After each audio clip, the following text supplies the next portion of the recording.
All right, so the most recent chapters we've studied have been dealing with means and proportions. So proportions, we're working with categorical data, whereas means is obviously working with numerical data. And we're going to kind of revisit the proportions that we were looking at with categorical data here in Chapter 11. Chapter 11 is going to be dealing with inferences based off of categorical data. So we've already done a little bit of this. This one's just going to have a little bit of a different feel to it, or a little different twist, used in different situations. Mars Incorporated makes M&M candies. They claim their regular milk chocolate M&Ms have the following distribution on average. This is their claim, and that's what they really do claim. Earlier in the year, we conducted a hypothesis test to compare the proportion of one color to a hypothesized proportion of that color. Like we could say, they say 13% are brown. I take a sample, and I get maybe 17% that are brown. And I could compare this sample percentage to this claimed percentage. That was a one sample z-test for P. But we have 6 different colors here. So I guess we could run a one sample z-test 6 times, one for every single different color. So what are some issues with running 6 different one sample z-tests for P at an alpha level of 0.05? Well, the question is, why do we choose 0.05? That is our probability of making a type 1 error. Meaning, if the true percentage is 13%, what's the probability we get a sample that's different enough from 13% to conclude that the proportions are different, when in reality they aren't any different, or they do match what's claimed. So that's the probability of making a type 1 error, or that is a type 1 error. And the probability is this. Well, if we run 6 tests,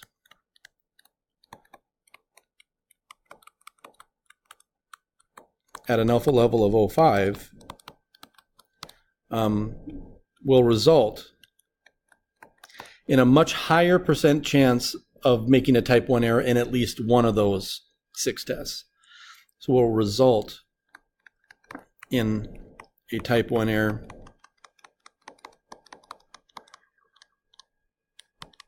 in at least one test that is much larger. Will result in will result in a type 1 error in at least one test more often than 5%. I'm sorry, that didn't quite roll off the tongue like I wanted it to. Basically, the probability of committing a type 1 error in at least one of these tests is going to be much higher than this 5%. All right, so right here, a student decides to try to calculate what is the probability that we commit at least one type 1 error in these 6 tests. Well, so they say this is 1 minus the probability that you don't commit any type 1 errors. That's the rule of complements. And if there's a 5% chance that you do make a type 1 error, then there's a 95% chance that you don't. So it'd be 1 minus 0.95 times 0.95 times 0.95, which results in this. Explain why this calculation is not correct. The issue is that when I take the 1 minus 0.95 times 0.95 times 0.95, when I multiply these probabilities, I'm assuming that the probability of committing a type 1 error or not committing a type 1 error in each of these tests is independent of the other one. But we know that's not going to be true. If we have a really high percentage of browns and we reject because we have a high percentage of browns, that's going to change the likelihood that we reject on these, because if you got a lot of browns, then you might not have as many reds. So these percentages are not independent of each other. They depend on each other because it's all from the same sample. So independence is violated, meaning we can't multiply.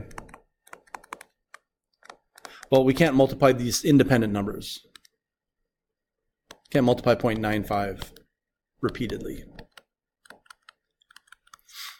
And this lack of independence makes this a very difficult question to answer. However, I'm I believe, I'm pretty sure, that the percentage of times that this is going to reject, that we're going to get at least one type 1 error is actually, I don't know. I shouldn't say that. I think it might be larger. Let's just say it's going to be different because I'm not sure. The thing is if you reject on 1, I don't really want to talk about it. It's a complex question. And I don't want to put anything out on the internet that's going to make me look like an idiot. So I'm just going to say it's different and be safe. I guess what I was thinking was if it rejects on 1, then you have a higher chance of rejecting on multiple. But if you don't reject on 1, like if you don't reject on blue, then that's because blue is close to this. So you might have a better chance of not rejecting on these others. I'm not 100% sure whether it's going to be greater than or less than. I kind of felt like it should be greater than, but no, I'm thinking the other way. Regardless, it's certainly different, and it's certainly larger than 5%, okay? So we don't want to run multiple tests.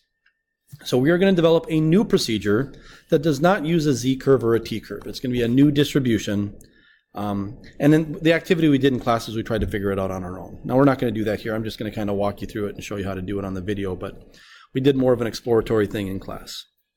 So this new procedure is going to compare expected counts in a situation to the observed counts. So this test is not going to be comparing proportions. We're still working with categorical variables, but we're just not going to compare proportions. It's just the way the test is set up. So at the front of the room, there was M&Ms. Everyone went up and got 50 randomly selected M&Ms. We didn't really take an SRS. We just mixed up the bag and took out 50. And we counted the number of each color. So I got one person's results: 4, 10 red, 5 yellow, 8 green, 18 orange. Wow, that's a pretty big difference right there. Or much more than the other ones, I guess. I don't know if it's a big difference or not. And 5 blue. All right, now it says to fill out the expected counts. So what we're wondering is, actually we use mini M&Ms. So our question of interest was, is the distribution of mini M&Ms the same as this claimed distribution of plain M&Ms? That was kind of our question of interest. Because we don't know what their claim was for the mini M&Ms, okay? So I'm wondering if these are the same. Well, I took a sample of 50. If their claim is true, if the distributions really are these, then how many brown would you expect to get? Well, we're taking 50, 13% are brown. So if I just take that times 0.13, I get 6.5. And it's okay to have a fraction or a decimal for expected counts. It's kind of like on average, meaning if I take 50, if the distributions are the same as what's claimed, and you take 50 many times, hundreds and thousands of times, on average, you're going to get about 6.5 brown and 6.5 red. So 50% of this would be 7, 8, 10, and 12. Kind of just taking half of those numbers, right? 7, 8, 10, and 12. All right. So now we can see what's expected, and we can see what we observed. So now the question is, certainly this is different than what's expected. So you might say, well, that obviously it must not be what's claimed because they're different. Well, but the thing is, we're taking a sample. When you take a sample from a population, the sample could be different, but we don't necessarily know if that means the population is different. So the question is, does this sample information, sample data, give us enough evidence to say, you know what, these are big enough differences that I think the population they came from was also different. That's where we use that's why we need to introduce the inference procedure. So what do you guys think? Do you think these are a big enough difference? That's not too far off. That's kind of far off. Not too bad. Right on. This is a big one. This is a big one. So I'm seeing a lot of differences here, and the differences, in my opinion, are pretty big. So I think, I'm using my intuition, I think this is enough evidence to say, you know what? The distribution of mini M&Ms is not the same as plain M&Ms. That's just my intuition. We're not really using a probability theory, any probability theory, to justify that intuition. So let's create a test statistic that will yield small measures if the observed counts are close to the expected counts and yield larger values if they're further away. So you might say, well, I want to look at differences. Well, actually, you know what? I'm not going to go through the development of it. Here's the formula for the chi-squared test statistic. We take our expected counts minus our observed counts, square it. So we take the differences and then we square them to make them all positive. If you don't square them, then they're going to cancel each other out, and divide by the expected counts. We talked a little bit about why we divide by the expected counts in class, but I'm not going to talk about it here. I'm sorry. And then I'm going to add that up for every single one of my 6 categories. Okay? Now, if they're really close, then this difference is going to be close to 0. If they're really far apart, then this is going to be an 8 squared. 64 divided by 10 is 6.4. So basically, this will be big if there's a lot of differences, and this is going to be close to 0 if there's no differences. So big differences, a big chi-squared test statistic, by the way, that's chi-squared, chi-square. It looks like chi, but you don't pronounce it chi, it's the Greek letter chi. Big chi-squared test statistics means lots of differences, and 0 would mean, or close to 0 would mean not much difference. So this is how this test statistic was made, or developed. So this is what we're going to use in class. So let's calculate the chi-squared test statistic for our data set. I'm going to take 6.5 minus 4 squared over expected, don't divide by the observed, plus, do that for every single one of the cells. 6.5 minus 10 squared over 6.5.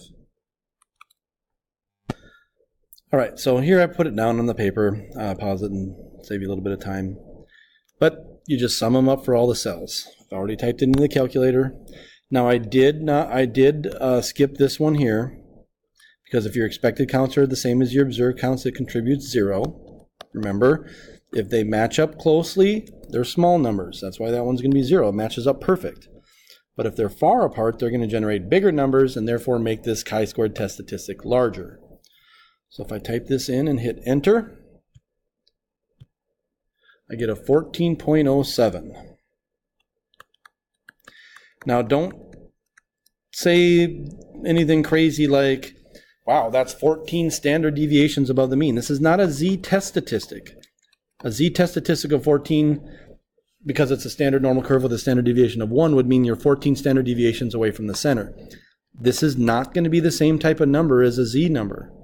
So the question is this a big number or is this a small number? If it's a small number, then the differences aren't that big and that matches pretty closely. And I'm going to say, you know what? I don't have any evidence that it's any different than what they claim. But if this is big enough, you're going to say, you know what? These differences are significant and I should reject the, you know, we're going to set up a null and alternate hypotheses and all that here in a little bit. But all right. So we need to develop a new theoretical model to handle this. However, I don't want to do that quite yet. So instead I ran a simulation. I ran a simulation under the assumption that the color distribution is exactly as Mars claims with the 13, 13, 14, whatever, okay? So I picked 50 M&Ms from that distribution. I recorded the colors. I put it into this formula. I calculated the chi-squared test statistic for every single one. And these 100 dots represent each of those numbers from one of those 100 simulations. So there's a chi-squared test statistic. Here's another one. Under the assumption that it matches perfect. So you can see you got some of these low numbers. In fact, the smallest number here looks like it was about 0.3 maybe or something like that. Why do you suppose there were no zeros?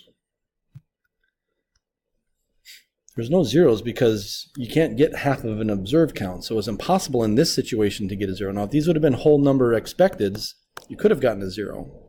So these small numbers represent matches that are